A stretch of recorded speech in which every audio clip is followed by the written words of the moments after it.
मुसलमानों को नहीं मिलेगी। क्या पाकिस्तान से, बांग्लादेश से और अफगानिस्तान से कोई मुस्लिम प्रताड़ित होकर यहाँ नहीं आ सकता? बहुत से ऐसे सेक्ट्स हैं जो अलग अलग हैं। तो हमारा तो उस वक्त भी ये कहना था कि आप इस सबको दे दिए, जो प्रताड़ित होकर आ रहा है उसकी पूरी इंक्वायरी हो, इंक्वायरी होने के बाद उसका चाल चलन देखने के बाद उसको नागरिकता मिल जानी चाहिए। आपने स्पेशली मुसलमानों को उसमें सेपरेट कर दिया कि साहब वो वहां बहुसंख्यक हैं और वो प्रताड़ित नहीं होते। क्या यहाँ पे दलित प्रताड़ित नहीं हो रहे हैं? बहुसंख्यक तो वो भी हैं। बहुत से ऐसे होते हैं कि सेक्स में जो एक दूसरे को प्रताड़ित करते हैं, अहमदिया मुसलमान हैं, प्रताड़ित नहीं होते क्या? तो ये धर्म के नाम पे डिस्क्रिमिनेट करना इंसानों को, ये आजाद हिंदुस्तान की तारीख में पहली बार ऐसा हुआ है कि ऐसा कानून बना है। हमें कानून में कोई दिक्कत नहीं है, सिर्फ दिक्कत इस बात में है कि धर्म के आधार पे इंसानों को मत बांटो।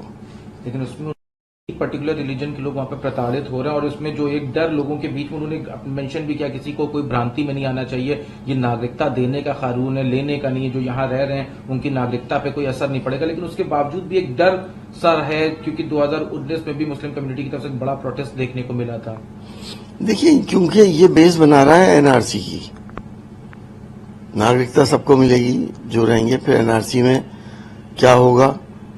एनआरसी के कानून के अंदर जैसा कि हमें बताया गया है कि इसमें आपके डॉक्यूमेंट्स, आपके बाप दादा के डॉक्यूमेंट्स, आपको प्रूफ करना होगा कि आप हिंदुस्तानी हैं, आप बाहर से नहीं आए। गरीब मुसलमान के पास तो 5 साल के डॉक्यूमेंट्स नहीं है।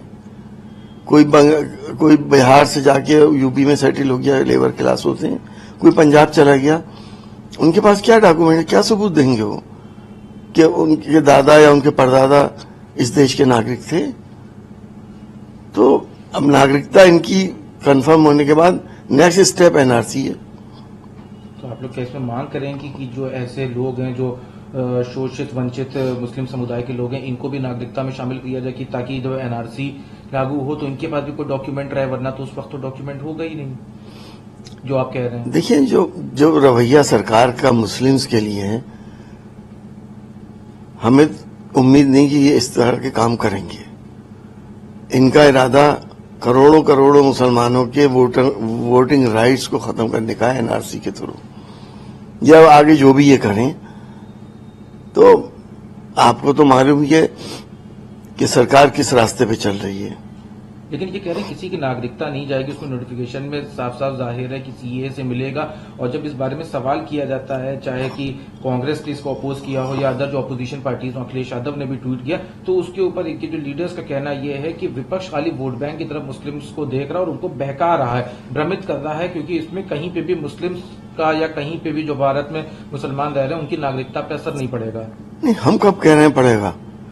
वो तो नागरिक हैं, लेकिन आप सबको नागरिकता देखिए, उसके बाद जब आप एनआरसी लाएंगे उसके बाद क्या होगा? उसमें तो अगर आदमी कोई एनरोल नहीं है उस रजिस्टर पे, तो वो अपने कहां से सबूत ला के देगा कि हमारे परदादा दादा यहाँ की थे?